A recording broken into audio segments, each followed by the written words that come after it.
Det var mange sporer til å kunne diskutere her, men vi gir Simen Markussen anledningen til kanskje mer av det du kalte realitetstesting. Vi får se. I hvert fall forsker fra skikjøpet.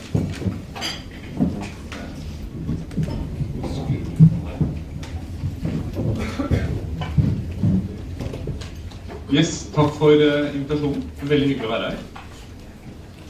Siden 1980 så det sånn at vår gjennomsnittlige levealder har økt ganske kraftig. Menn lever nå 6 år lenger. Kvinner lever 4 år, nesten 4 år lenger enn de gjorde for 30 år siden. Samtidig så har andelen som mottar helserelaterte trygdeytelser økt fra omtrent 12% til 23%. Og for meg så dette et paradoks. Det vanskelig å skjønne hvorfor vi blir tilsynelatende friskere og sykere på en gang.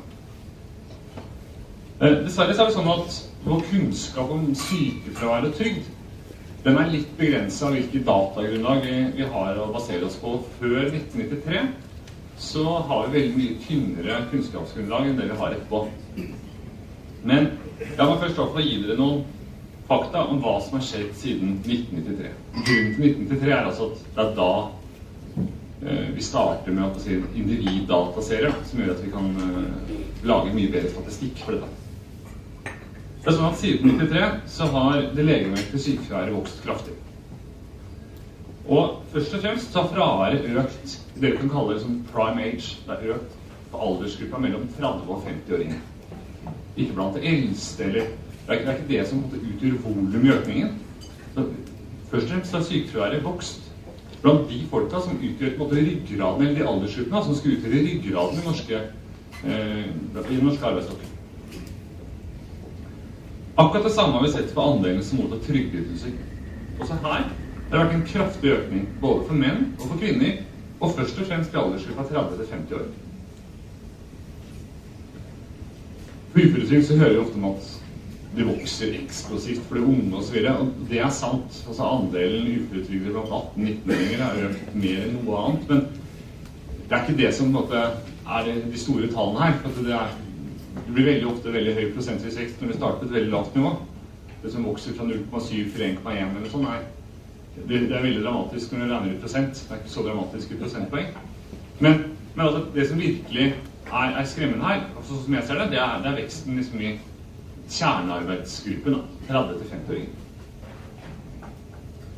Så kan man diskutere om økningen i sysselsetting, økt aldring av arbeidsstyrken, flere kvinner i arbeidslivet og sånn, om det kan forklare veksten.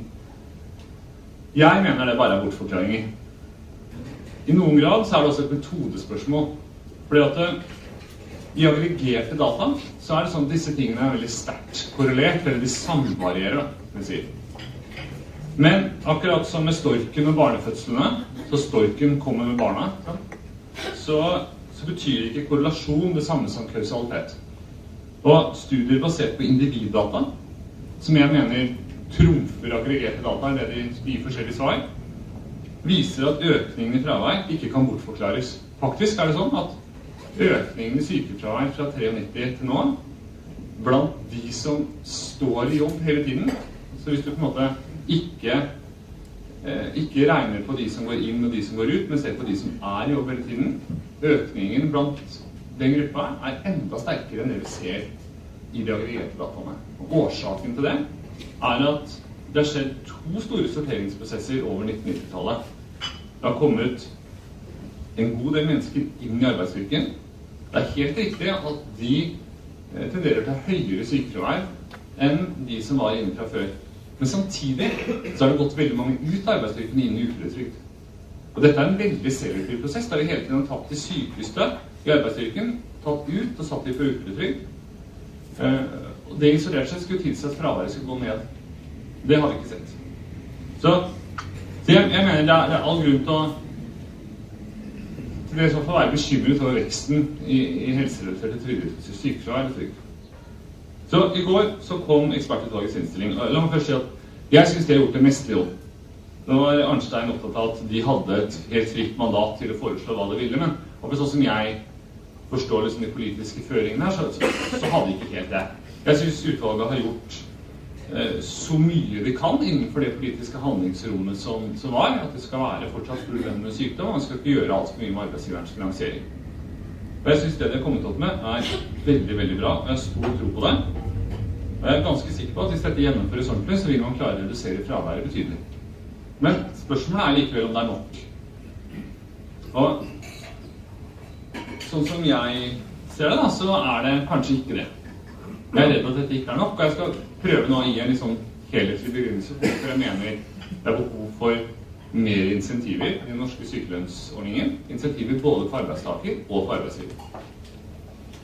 Og det første poenget som Arnstein og utvalget var opptatt av, at helse det ikke svart-hvitt. Det ikke sånn at det sykt frisk, men det sånn at vi alle har helseproblemer, små og store, og noen mer enn andre. Og hvordan vi lever med dem, og hvordan vi påvirker vår arbeidsevne, det har et veldig stort slingringsmål.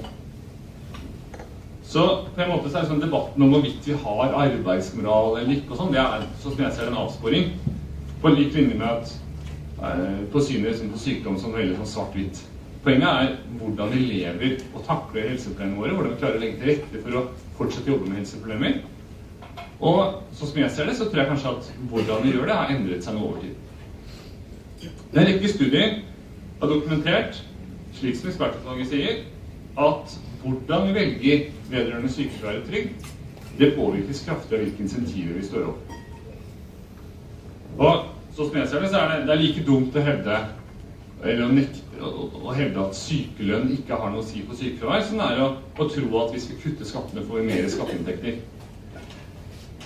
Så, og dette på en måte innarbeidet på de fleste områder av norsk velferdsstaten.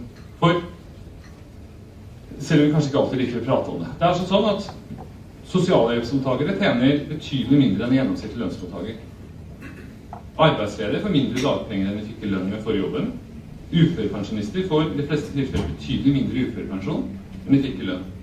Det fordi det allment akseptert at det må lønne seg å jobbe.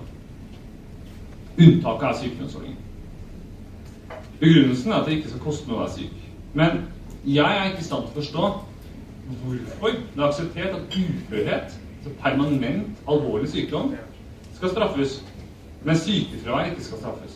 For meg det veldig rart. Vi har laget sånn som jeg ser da, mange måter laget en ordning for innsalerne i arbeidsmarkedet, de som i stand til å jobbe, som vi begrunner med hensynet til de svakeste. Men de svakeste altså ikke jobb. Så som jeg ser det, så mener jeg det inkonsekvent å tviholde på full lønn under sykdom når en aksepterer redusert lønn til varig uførhet. Rent sånn forsikringsmessig så burde man egentlig tenke motsatt. Selv om de opplagt har problemer. Man burde tenke sånn at sånn everyday sickness, det kan vi klare å ta på egen regning. Permanent uførhet, der vil vi virkelig forsikres fra staten. De siste årene så har det kommet flere empiriske studier som viser hvordan vi påvirker hverandre.